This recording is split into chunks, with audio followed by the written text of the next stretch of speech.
তৃতীয় অধ্যায় রাজ্য যুগ ধর্ম এবং কলিদোষ থেকে নিষ্কৃতি পাওয়ার উপর নাম সংকীর্তন। শ্রী সুখদেব বললেন, হে পরীক্ষিত, রাজাগণকে ভূমি অধিকারে সচেষ্ট থাকতে দেখে পৃথিবীর হাসি পায়। যারা নিজেরাই মৃত্যুর ক্রীড়নক তাঁতের ভূমি অধিকারের চিন্তা বস্তুত হাস্যকর। রাজাগণের কাছে এই তত্ত্ব অজ্ঞাত নয় যে একদিন তাদের মরতেই হবে, তবুও ভূসম্পদ অধিকার করবার নানা কল্পনা তারা করতেই থাকে। বস্তুত তারা এই প্রকার কামনায় অন্ধ হয়ে জলবুধু দশম ক্ষণভঙ্গুর এই দেহের উপর বিশ্বাস করে বসেন ও প্রতাহিত করেন। তারা এরূপ ভেবে থাকেন, প্রথমে মনের সাহায্যে পঞ্চেন্দ্রিয়কে পরাভূত করব, অর্থাৎ অভ্যন্তরীণ শত্রুদের বশীভূত করব, কারণ তাদের উপর জয়লাভ না করে বহিঃ শত্রুদের পরাজিত করা কঠিন। তারপর শত্রু পক্ষের সমস্ত মন্ত্রী, অমাত্য, নাগরিক ও সেনাকেও বশীভূত করে নেব। আমাদের বিজয়ের পথে কণ্টক স্বরূপ সকলকে অবশ্যই পরাজিত করব। এইভাবে ক্রমশ সমগ্র পৃথিবী আমাদের অধীন হয়ে যাবে, আর তারপর রাজ্যের সীমা সুরক্ষার কার্য সমুদ্রই করবে। এইরূপ বহুবিধ কামনা তাদের মনে বাসা বাঁধে।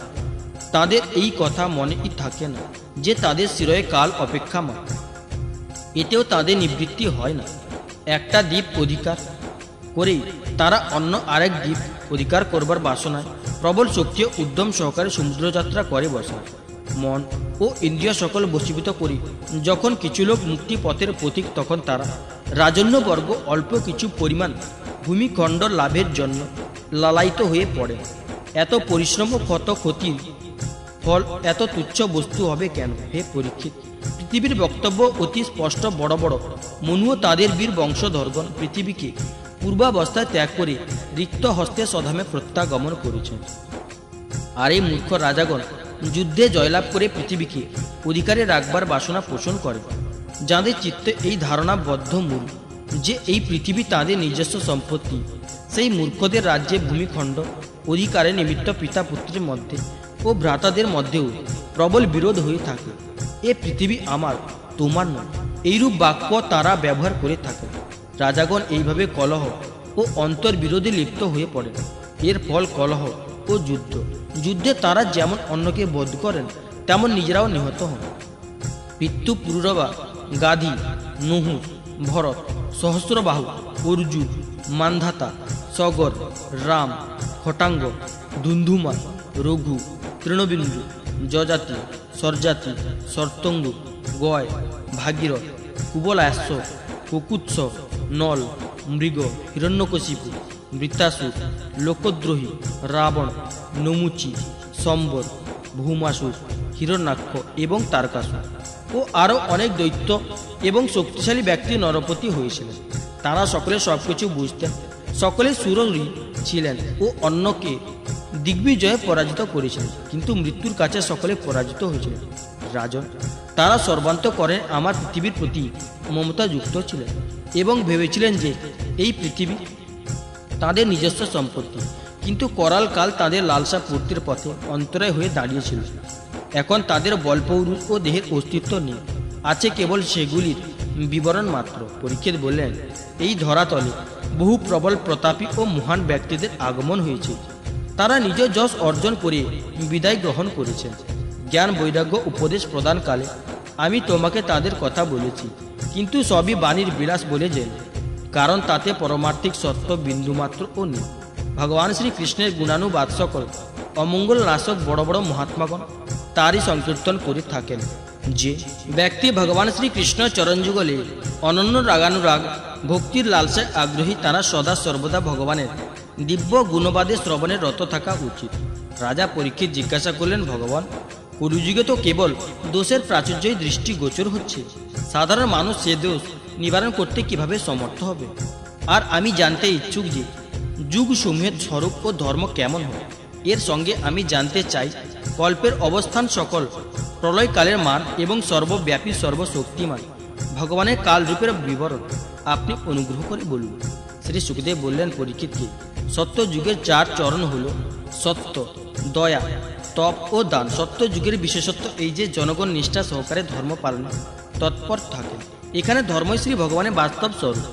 সত্য যুগের লোকেদের মধ্যে পরিতৃপ্তি ও দয়াভাব থাকে।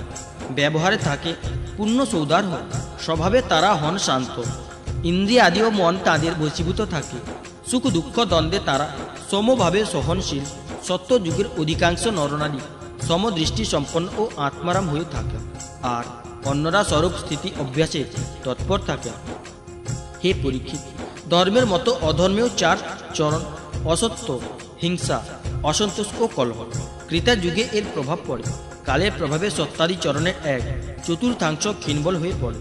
রাজন, সেই সময় বর্ণসমূহে ব্রাহ্মণদের প্রাধান্য অক্ষুণ্ণ থাকে, মানুষের মধ্যে অতি হিংসা ও লাম্পট্যের প্রভাব কম থাকে, সকলে কর্মকাণ্ড ও তপস্যাতে নিষ্ঠা ধারণ করে এবং অর্থ, ধর্ম ও কামরূপ এই ত্রিবর্গ সেবনে নিত্যযুক্ত থাকে। অধিকাংশ ব্যক্তিগণ কর্ম প্রতিপাদক বেদ সমূহে পারদর্শী হয়ে থাকে। দাপর যুগে হিংসা, অসন্তোষ, অসত্য ও দেশ, অধর্মের এই চার চরণে বৃদ্ধি আছে, যার ফলে ধর্মের চার চরণ তপস্যা, সত্য, দয়া ও দান অর্ধেক হয়ে হীনবল হয়ে পড়ে। দাপর যুগের মানুষ অতি যশস্বী, কর্মকাণ্ড পারদর্শী ও বেদ সকল অধ্যয়ন অধ্যাপনায় অতি তৎপর থাকে। কুটুম্ব সংখ্যা অতি হয়ে থাকে ও প্রায় জনগণ ধনাঢ্য ও সুখী হয়ে থাকে। বর্ণসমূহের মধ্যে ক্ষত্রিয়, ব্রাহ্মণ এই দুই বর্ণের প্রাধান্য থাকে। কলি যুগে তো অধর্মের চার চরণে অতিশয় বৃদ্ধি হয়, যে কারণে ধর্মের চার চরণ ক্ষীণ ও হীনবল হতে থাকে, কেবল এক চতুর্থাংশ অবশিষ্ট থাকে, পরিশেষে তাও বিলুপ্তির গহ্বরে বিলীন হয়ে যায়। কলি যুগের মানুষ লোভী, অসাদরযুক্ত ও কঠোর হৃদয় হয়ে থাকে, তারা বিনা কারণে শত্রুতা করে এবং ভোগ লালসা তরঙ্গে নিত্য প্রবাহমান থাকে।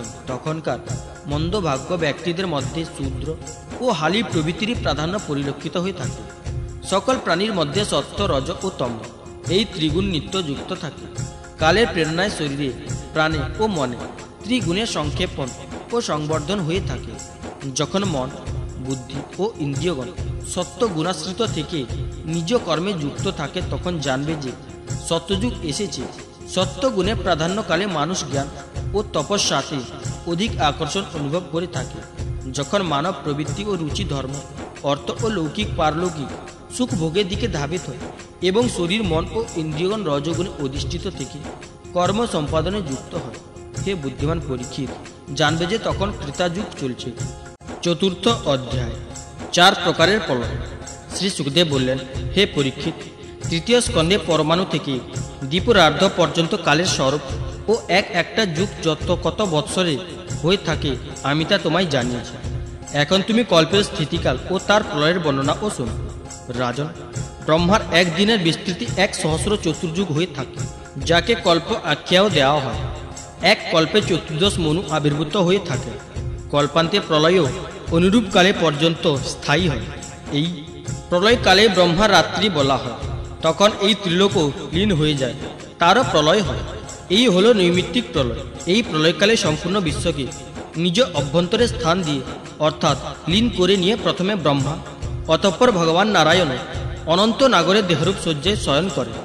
এইভাবে দিনরাত্রি চক্রে আবির্ভূত হতে হতে যখন ব্রহ্মা তার হিসেব মতো 100 বৎসর ও মানব গণনায় 2 পরার্ধ আয়ুর সমাপ্তি ঘটে, তখন মহাতত্ত্ব, অহংকার ও পঞ্চ তন্মাত্রা এই সপ্ত প্রকৃতি তাদের কারণ মূল প্রকৃতিতে লীন হয়ে যায়।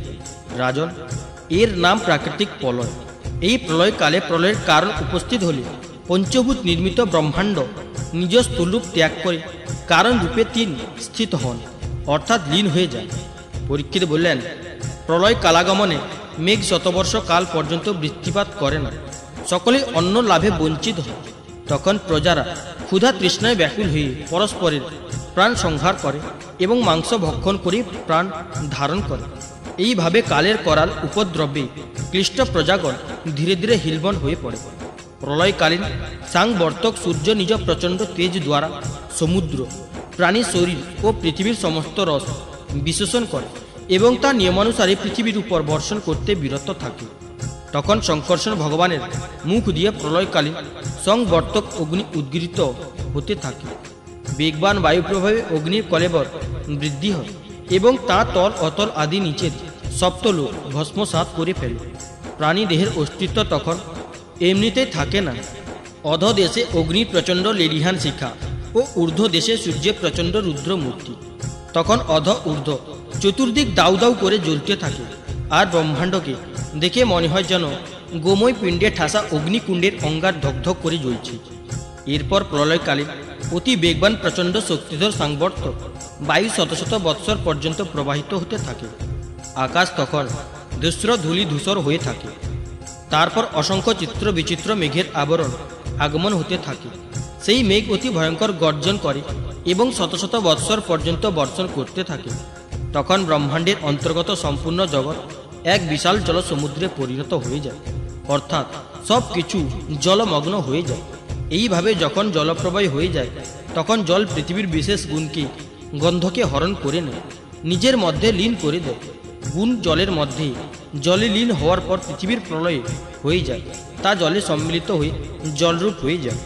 রাজন, তারপর জলের গুণ রসকে তৈজস তত্ত্ব গ্রাস করে নেয় এবং জল বিশুষ্ক হয়ে তেজে সম্মিলিত হয়ে যায়। তদনন্তর বায়ু তেজের গুণ রূপকে গ্রাস করে নেয় এবং তেজ রূপবিহীন হয়ে বায়ুতে লীন হয়ে যায়। এরপর আকাশ বায়ুর গুণ সম্পর্কে নিজের মধ্যে ধারণ করে নেয় এবং বায়ু স্পর্শ রহিত হয়ে আকাশে শান্ত হয়ে যায়। অতঃপর তামস অহংকার আকাশের গুণ শব্দকে গ্রাস করে নেয় এবং আকাশ শব্দহীন হয়ে তামস অহংকারে লীন হয়ে যায়। সেইভাবেই তৈজস অহংকার ইন্দ্রিয়গণকে ও বৈকারিক সাত্ত্বিক অহংকার ইন্দ্রিয়গণের অধিষ্ঠাতা দেবতাদের ও ইন্দ্রিয় প্রবৃত্তি সমূহকে নিজের মধ্যে বিলীন করে নেয়। অতঃপর মহত্তত্ত্ব অহংকারকে এবং সত্য আদি গুণ মহাসত্ত্বকেও গ্রাস করে ফেলে। হে পরীক্ষিত, এই সকলই হল কালের মহিমা। তারই প্রেরণায় অব্যক্ত প্রকৃতি গুণত্রয়কে গ্রাস করে নেয়। শেষে কেবল প্রকৃতি অবশিষ্ট থাকে। প্রকৃতি বিশ্ব চরাচরের মূল কারণ। প্রকৃতি অব্যক্ত, অনাদি, অনন্ত, নিত্য ও অবিনাশী। যখন প্রকৃতি নিজ কার্যসমূহকে লীন করে সাম্যাবস্থা প্রাপ্ত করে, তখন কালের অবয়ব বর্ষ, মাস, দিন, রাত, ক্ষণ আদির হেতুরূপ পরিণাম, ক্ষয়, বৃদ্ধি আদি কোনো প্রকারের বিকার প্রকৃতিতে হয় না। সেই সময় প্রকৃতিতে স্থূল রূপে অথবা সূক্ষ্ম রূপে বাণী, মন, সত্যগুণ, রজগুণ, তমগুণ, মহতত্ত্ব আদি বিকার, প্রাণ, বুদ্ধি, ইন্দ্রিয় ও তাদের দেবতাগণ আদি কিছুই থাকে না।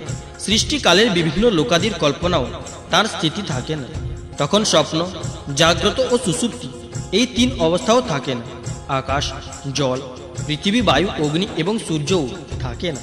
সবই যেন গভীর নিদ্রামগ্ন মহাশূন্যবৎ থাকে।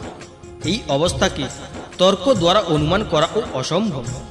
সেই অব্যক্তকেই জগতের মূলভূত তত্ত্ব আখ্যা দেওয়া হয়। এই অবস্থার নাম প্রাকৃত প্রলয়। তখন কলির প্রভাবে পুরুষ ও প্রকৃতি উভয়েরই শক্তি হীনবল হয়ে পড়ে এবং গন্তরহনহীন হয়ে নিজ মূল স্বরূপকে লীন হয়ে থাকে। হে পরীক্ষিত, বুদ্ধি ইন্দ্রিয়ের বিষয়রূপে তার অধিষ্ঠান জ্ঞানস্বরূপ বস্তুতেই ভাসিত করে। সেই সকলের আদি অন্ত দুইই থাকে, তাই তারা সত্য নয়। কেবল দৃশ্য এবং নিজ অধিষ্ঠান ছাড়া তাদের অস্তিত্ব থাকে না। তাই এগুলি সর্বতভাবে মিথ্যা মায়া মাত্র। এই হলো অন্তর্নি প্রলয়, অর্থাৎ মুখ্যের স্বরূপ। যেমন প্রদীপ, নেত্র এবং রূপ এই তিন তেজ থেকে পৃথক নয়, তেমনভাবেই বুদ্ধি, ইন্দ্রিয় এবং তার বিষয় তন্মাত্রাও নিজ অধিষ্ঠান স্বরূপ ব্রহ্ম থেকে ভিন্ন হয়, যদিও ব্রহ্ম এদের থেকে সর্বতভাবে ভিন্ন। যেমন রজ্জুরূপ অধিষ্ঠানে অধ্যস্থ সর্প নিজ অধিষ্ঠান থেকে পৃথক নয়, কিন্তু অধ্যস্থ সর্পের সঙ্গে অধিষ্ঠানে কোনো সম্বন্ধই নেই। পরীক্ষিত বললেন, জাগ্রত, স্বপ্ন ও সুষুপ্তি এই তিন অবস্থা বুদ্ধিরই। অতএব তার জন্য অন্তরাত্মাকে যে বিশ্ব, তৈজস এবং প্রাজ্ঞরূপ বৈচিত্র্যে প্রতীত হয়, তা কেবল মায়া মাত্র। বুদ্ধিগত বিভিন্নতার একমাত্র সত্যস্বরূপ আত্মার সঙ্গে কোনো সম্বন্ধই নেই।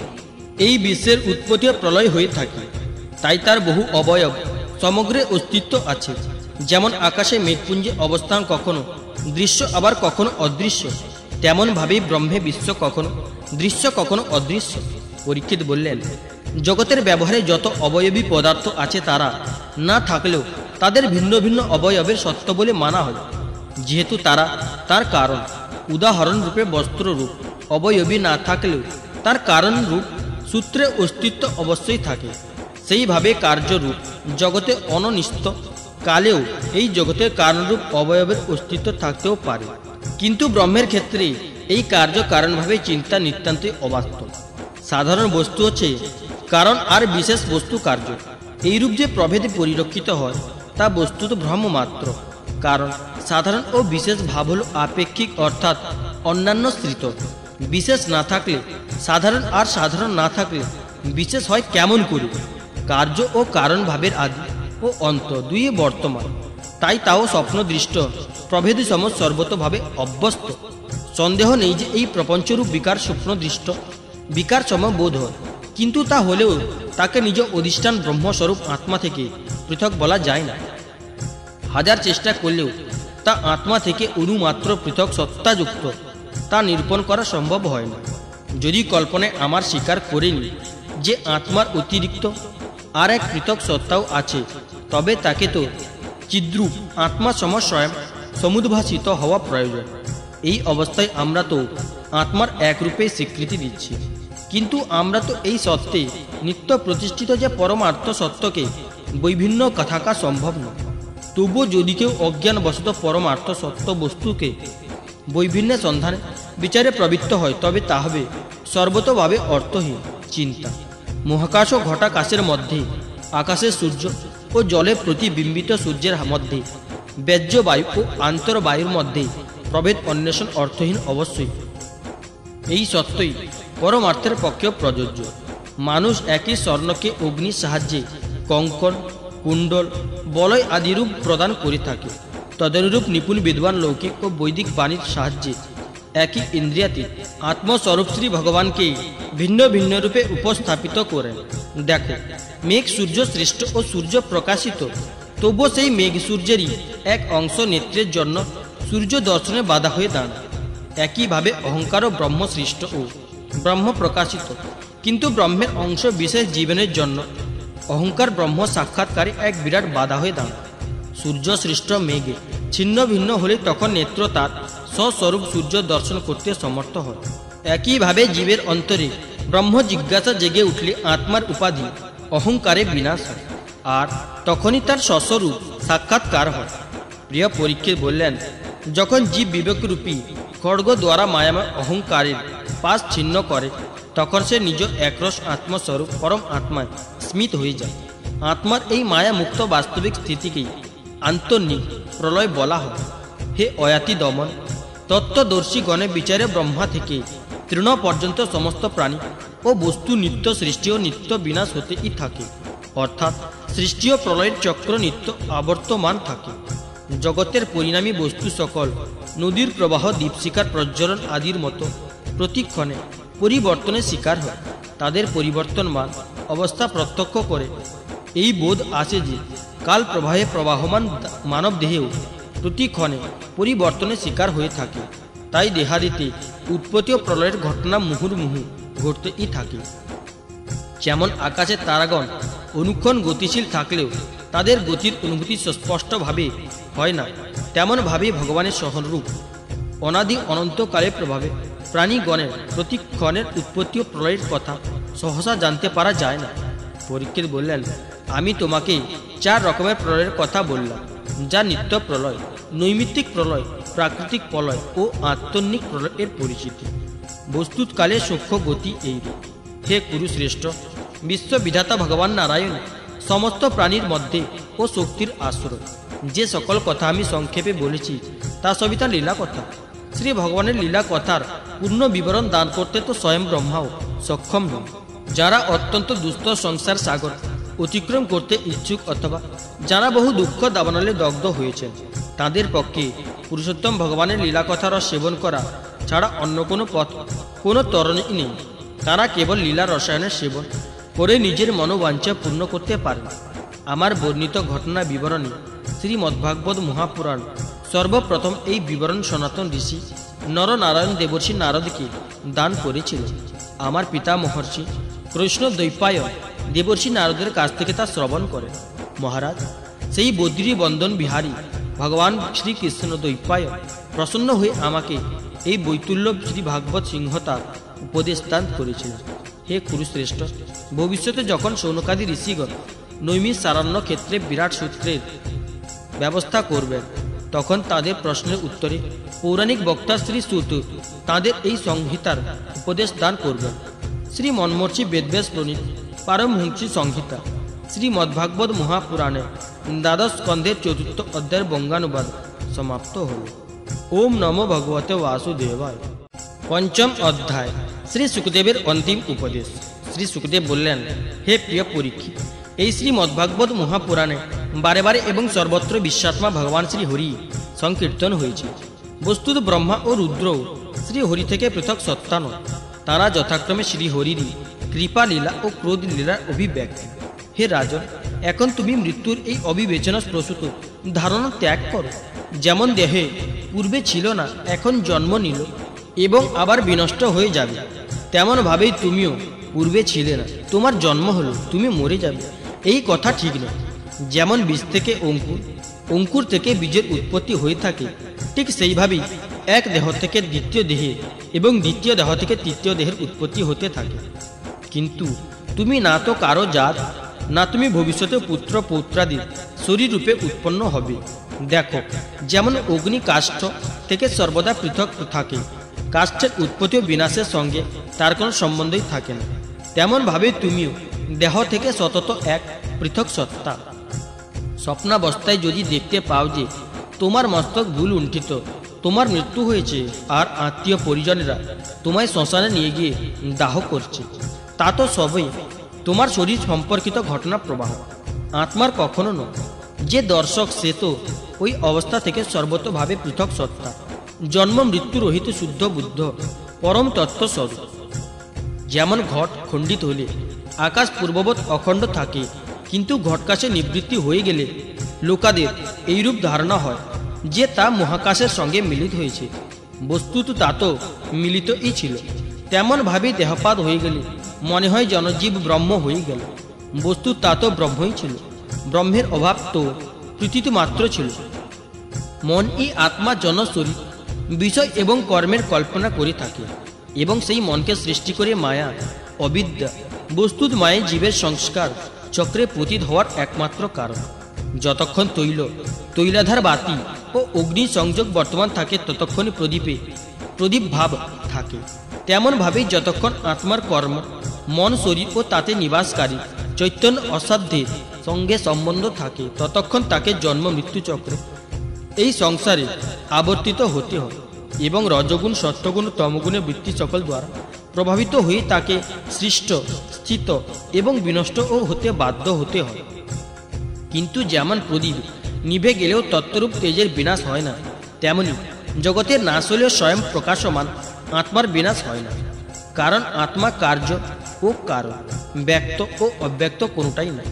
আত্মা আকাশ সম সকলের আধার, নিত্য নিশ্চল অনন্ত বস্তুর আত্মার উপমা আত্মা স্বয়ং। হে রাজন, তুমি নিজ বিশুদ্ধ ও বিবেক সম্পন্ন বুদ্ধিকে পরমাত্মার চিন্তনে পরিপূর্ণ করে নাও এবং স্বয়ংই নিজ অন্তরে স্থিত পরমাত্মার সাক্ষাৎকার করো। দেখো, তুমি মৃত্যুর দেহ, মৃত্যু স্বরূপ, তুমি স্বয়ং ঈশ্বর। ব্রাহ্মণের অভিশাপে প্রেরিত তক্ষক তোমাকে ভস্ম করতে পারবে না। শোনো, তক্ষক কি কথা, স্বয়ং মৃত্যু ও মৃত্যু সমষ্টিও তোমাকে স্পষ্ট করতে পারবে না। তুমি এইরূপ অনুসন্ধান চিন্তনে মগ্ন হও। আমি স্বয়ং সর্বধিষ্ঠান পরম ব্রহ্ম, সর্বাধিষ্ঠান ব্রহ্ম আমি। এইভাবে তুমি নিজেকে বাস্তবিক একরস অনন্ত একখণ্ড স্বরূপে স্থিত করে নাও। যে সময় তক্ষক নিজ বিষাক্ত লকে জীব বার করে ওষ্ঠ প্রান্ত লেহন করতে করতে আসবে ও নিজ বিষ পরিপূর্ণ মুখ দ্বারা তোমার পদে দংশন করবে, তুমি একটুও বিচলিত হবে না। তুমি নিজ আত্মস্বরূপে স্থিতি থেকে এই দেহকে, এমনকি সমগ্র বিশ্বকেও নিজের থেকে পৃথক দেখবে না।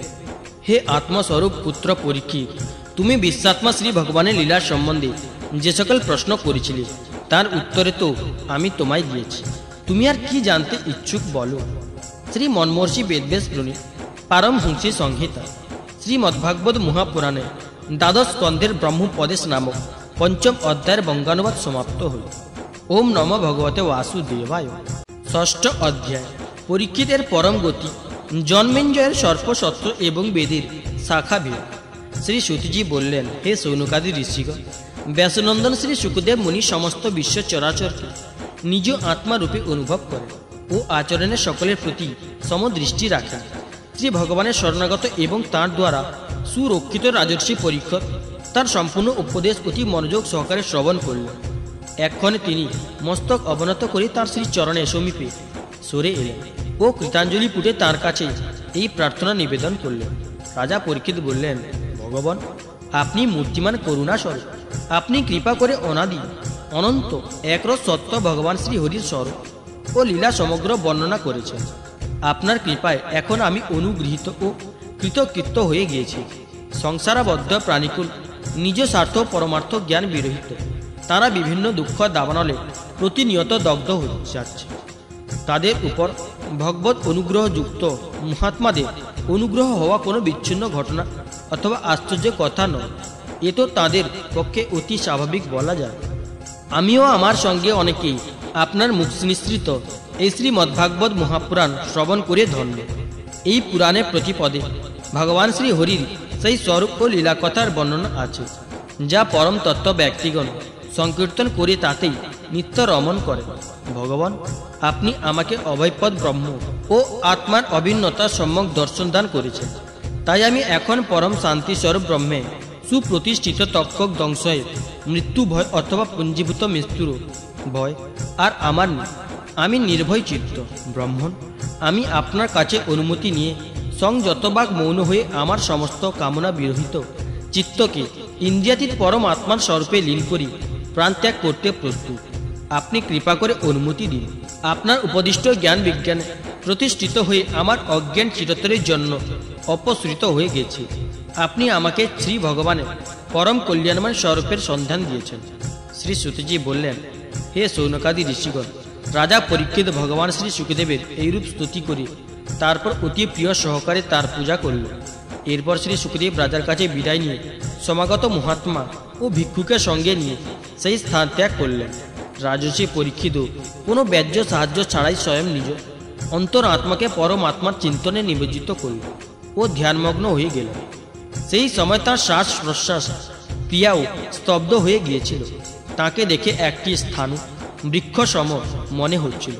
তিনি গঙ্গা তটে কুশ এমনভাবে পেতেছিলেন যে তার অগ্রভাগ পূর্ব মুখে ছিল এবং তিনি স্বয়ং তার উপর উত্তর মুখে বসেছিলেন। তার আসক্তি ও সংশয় দুই ইতিমধ্যে অপসৃত হয়ে গিয়েছিল। এক্ষণে তিনি ব্রহ্ম আত্মার অভিন্নতারূপ মহাযোগী ব্রহ্মস্বরূপ হয়ে যোগারূঢ় হয়ে রইলেন। হে সৌনকাদি ঋষিগণ, মুনি কুমার শৃঙ্গী ক্রোধে অন্ধ হয়ে পরীক্ষিতকে অভিশাপ দিয়েছিলেন। এইবার তার প্রেরিত তক্ষক সর্প রাজা পরীক্ষিতকে দংশন করবার নিমিত্ত তার সমীপে গমন করল। পথে কশ্যপ ব্রাহ্মণের সঙ্গে তাঁর দেখা হয়ে গেল। কশ্যপ ব্রাহ্মণ সর্পবিষ চিকিৎসায় অতি নিপুণ ছিল। তক্ষক তাকে প্রচুর ধনসম্পদ দিয়ে সেইখান থেকেই ফিরিয়ে দিল। রাজার কাছে যেতে দিল না। তখন তক্ষক ইচ্ছানুসার রূপ ধারণ করতে সক্ষম ছিল। সে ব্রাহ্মণের ছদ্মবেশ রাজা পরীক্ষিতের সমীপে উপস্থিত হলো এবং তাকে দংশন করল। রাজর্ষি পরীক্ষিত তক্ষক দংশনের পূর্বেই ব্রহ্মে লীন হয়েছিলেন। তক্ষকে বিষাগ্নিতে দগ্ধ হয়ে তার নশ্বর দেহ সকলের সম্মুখেই ভস্মে পরিণত হয়ে গেল। পৃথিবীতে আকাশে বাতাসে দিকে দিকে প্রবল হাহাকার রব উঠল। দেব অসুর ও মানব সকলে বিস্ময় সহকারে পরীক্ষিতের এই পরম গতি প্রত্যক্ষ করলেন। দেবতাদের দুদুম্বি বাদ্য আপনা আপনি বেজে উঠল। গন্ধর্ব অপ্সরা সকল নৃত্য করতে লাগলেন। দেবতাগণ সাধুবাদ সহকারে পুষ্পবৃত্তি করতে লাগলেন। তক্ষক দংশনে পিতার মৃত্যুর বার্তা জন্মেঞ্জয় কর্ণগোচর হতেই তিনি অতীব ক্রোধান্বিত হয়ে উঠলেন। সমস্ত সর্পকুল ধ্বংস করবার নিমিত্ত তিনি ব্রাহ্মণদের সাহায্যে অগ্নিকুণ্ডে সর্পযজ্ঞ করতে শুরু করলেন। যখন তক্ষক দেখল যে জন্মেঞ্জয় সর্পযজ্ঞের প্রজ্বলিত অগ্নিকুণ্ডের লেলিহান শিখায় পতিত হয়ে অতি বড় মহাসর্প সকল ভস্মসাৎ হয়ে যাচ্ছে, তখন সে অত্যন্ত ভীত হয়ে দেবরাজ ইন্দ্রের শরণাগত হল। বহু সর্প ভস্ম হওয়ার পরও তক্ষক না আসায় পরীক্ষিত নন্দন রাজা জন্মেঞ্জয় ব্রাহ্মণগণকে জিজ্ঞাসা করলেন, হে ব্রাহ্মণ, এখনো পর্যন্ত সর্পাদল তক্ষককে কেন ভস্ম করা যাচ্ছে না? ব্রাহ্মণগণ বললেন, হে রাজেন্দ্র, তক্ষক এতক্ষণে ইন্দ্রিয় শরণাগত হয়ে আছে এবং তিনি তাকে রক্ষা করে যাচ্ছেন। তিনি তক্ষকে স্তম্ভিত করে রেখেছেন, তাই সে অগ্নিকুণ্ডে নিপতিত হয়ে ভস্ম হয়ে যাচ্ছে না। পরীক্ষিত নন্দন জন্মেঞ্জয় অতি বুদ্ধিমান ও বীর ছিলেন। তিনি ব্রাহ্মণের কথা শুনে ঋত্বিকদের বললেন, হে ব্রাহ্মণ, আপনারা ইন্দ্রসম তক্ষকে অগ্নিতে আহুতি কেন দিচ্ছেন না? জন্মেঞ্জয়ের কথা শুনে ব্রাহ্মণগণ ইন্দ্রসহ তক্ষকে অগ্নিকুণ্ডে আবাহন করল। তারা বললেন, ওহে তক্ষক, তুমি মরুদগণের সহচর ইন্দ্রের সহিত এই অগ্নিকুণ্ডে অতি শীঘ্র পতিত হবে। যখন ব্রাহ্মণগণ এইরূপ আকর্ষণ মন্ত্র উচ্চারণ করলেন, তখন তো স্বয়ং ইন্দ্রই নিজ স্থান স্বর্গলোক থেকে বিচলিত হয়ে গেলেন।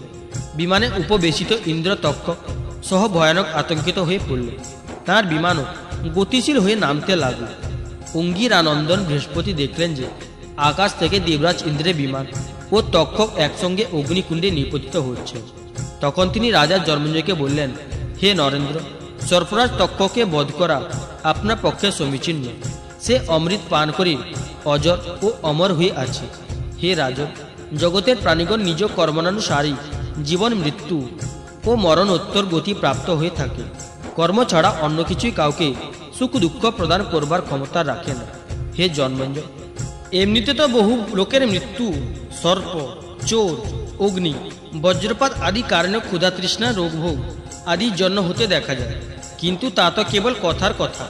বস্তুত সকল প্রাণী নিজ নিজ প্রারব্ধ কর্মফল ভোগ করে থাকে। হে রাজন, তুমি বহু নিরপরাধ সর্বকে দগ্ধ করে বধ করেছ। এই অবিচার যজ্ঞের ফল কেবল জীব হিংসাই, তাই তা বন্ধ করে দেওয়া উচিত। কারণ জগতের সকল প্রাণী নিজ নিজ প্রারব্ধ কর্মেই ভোগ করছে। শ্রী সুতজি বললেন, হে সৌনকাদি ঋষিগণ, মহর্ষি বৃহস্পতির উপদেশে যথাযোগ্য সম্মান প্রদর্শন করি জন্মেঞ্জয় বললেন, আপনার আজ্ঞা শিরোধার্য করলাম। তিনি সর্পযজ্ঞ বন্ধ করে দিলেন এবং দেবগুরু বৃহস্পতির যথাযোগ্য পূজা করলেন। হে ঋষিগণ, বিদ্বান ব্রাহ্মণের ক্রোধ দ্বারা রাজাকে অভিশাপ প্রদান, রাজার মৃত্যু, তারপর জন্মেঞ্জয়ের ক্রোধ করা, সর্প সপ্রে সর্ববহু সর্পদগ্ধ করা, এই সবই সেই ভগবান বিষ্ণু মহামায়া। উনি বর্জনীয়। এই তত্ত্বজ্ঞান প্রভাবে শ্রী ভগবানের সর্বভূত জীবুত ক্রোধাদি গুণবৃত্তি সকলের দ্বারা দেহে মোহিত হয়ে পড়ে, একে অপরকে দুঃখ দেয় ও দুঃখিত হয়। নিজ চেষ্টায় তা নিবৃত্ত করতে সক্ষম হয় না। বিষ্ণু ভগবানের স্বরূপ নিশ্চিত করে তার ভজনা করলে মায়া থেকে নিবৃত্তি হয়। তাই তার স্বরূপ নিরূপণ সম্বন্ধে শুন। এই দম্ভী, এই কপটি তদাকার হয়ে বুদ্ধিতে বারবার সেই দম্ভ কপট এর স্ফুরণ হয়, তারই নাম মায়া। যখন আত্মতত্ত্ববিদ্য পুরুষ আত্মার নেশনে যুক্ত হয়, তখন সেটি পরমাত্মার স্বরূপে নির্ভয় অবস্থান করতে দেয় না, বরং ভীত সন্ত্রস্ত হয়ে মুহাদি কর্ম বন্ধ রেখেও কোনো রকমে বর্তমান থাকে। এই রূপে তার প্রতিপাদন করা হয়ে থাকে। মায়াশ্রিত বিভিন্ন প্রকারের বিবাদ, মতবাদ ও পরম আত্মার স্বরূপকে থাকে না, কারণ সেগুলি বিশেষ বিষয় ও পরম আত্মা নির্বিশেষ কেবল বাদ প্রতিবাদী বা কেন। লোক পরলোকের বিষয়ে সংকল্প বিকল্প ক্রিয়াযুক্ত মন তখন শান্ত হয়ে যায়। কর্ম ও তার সম্পাদনের বস্তু এবং তার সাধিত কর্ম, এই তিনি অন্বিত অহং আশ্রিত জীব এই সকল জাতে নেই। সেই আত্মস্বরূপ পরম আত্মা না তো কারো দ্বারা কখনো সংযুদ্ধ হয়, না কারো বিরোধ করে। যে ব্যক্তি সেই পরমপদ স্বরূপ বিচারে প্রবৃত্ত হয়, সে মনের মহামায়ার তরঙ্গে ও অহংকারে অস্তিত্বকে অস্বীকার করে স্বয়ং নিজ আত্মস্বরূপকে বিহার করতে থাকে। মুমুক্ষ ও বিচার বুদ্ধি সমৃদ্ধ ব্যক্তি পরমপদ ছাড়া অন্য সকল বস্তু পরিত্যাগ পূর্বক নেতি নেতি দ্বারা তার নিষেধ করে এমন বস্তু লাভ করে যার নিষেধ ও ত্যাগ কখনো সম্ভব হয় না। তাই হলো বিষ্ণু ভগবানের পরম পদ। এই তত্ত্বের স্বীকৃতি মহাত্মাগণ ও স্মৃতি সকল নির্বিঘ্ন চিত্তে প্রদান করে থাকেন। একাগ্র চিত্ত ব্যক্তি অন্তঃকরণে মালিন্য ও অনাত্ম চিন্তাকে চিরতরের জন্য বিসর্জন দিয়ে অনন্য প্রেমে পরিপূর্ণ চিত্তে সেই পরমপদ আলিঙ্গন করে তাতেই নিত্যযুক্ত হন। বিষ্ণু ভগবানের প্রকৃত স্বরূপ এই তার পরমপদ। এই পরমপদ লাভ একমাত্র তাদেরই হয়ে থাকে যাদের না থাকে চিত্তে অহংকার আর না থাকে সংশ্লিষ্ট গৃহাদি বস্তুতে মমত্ব। জগতের বস্তু সমুদায় আমিও আমার আরোপণ অতি বড় অচারণ। হে শ্রী সৌনক, পরম পদভীষ্ট ব্যক্তিদের অন্য কারো কটু বাক্যে বিচলিত হওয়া উচিত নয় ও তার প্রতিকার রূপে কারো অপমান করাও ঠিক নয়। এই খুনভঙ্গু দেহে অহং ও মমত্ব ভাব আরোপ করে কোনো প্রাণীর বৈচারণ করাও ঠিক নয়। ভগবান শ্রীকৃষ্ণের অনন্ত জ্ঞান, তাঁরই পাদপদ্মে ধ্যান করে আমি এই শ্রীমদ্ভাগবত মহাপুরাণে অধ্যয়নে প্রয়াসী হয়েছি। এইবার আমি তোমাকে প্রণাম নিবেদন করি এই পুরাণে পরিসমাপ্তি করছি। শ্রী শৌনক জিজ্ঞাসা করলেন, হে সাধু শিরোমণি শ্রী সুত, বেদব্যাস শিষ্য পৈলাদি মহর্ষিগণ অতি বড় মহাত্মা ও বেদাচার্য ছিলেন। তাঁদের বেদ বিভাজনের পদ্ধতি আপনি কৃপা করে আমাকে বলুন। শ্রী সুতজি বললেন, ব্রাহ্মণ, যখন পরম শ্রেষ্ঠী ব্রহ্মা পূর্ব সৃষ্টি জ্ঞান সম্পাদন করবার উদ্দেশ্যে ধ্যানমগ্ন হল, তখন তার হৃদয়াকাশ থেকে কণ্ঠ তালুয়াদি স্থান সকলে সংঘর্ষ ছাড়াই এক অতি আশ্চর্যজনক অনাহতনাদ সৃষ্টি হল। জীব মনোবৃত্তি সকল নিরোধে সফল হলে আরও অনাহত নাদের অনুভূতি লাভ হয়ে থাকে।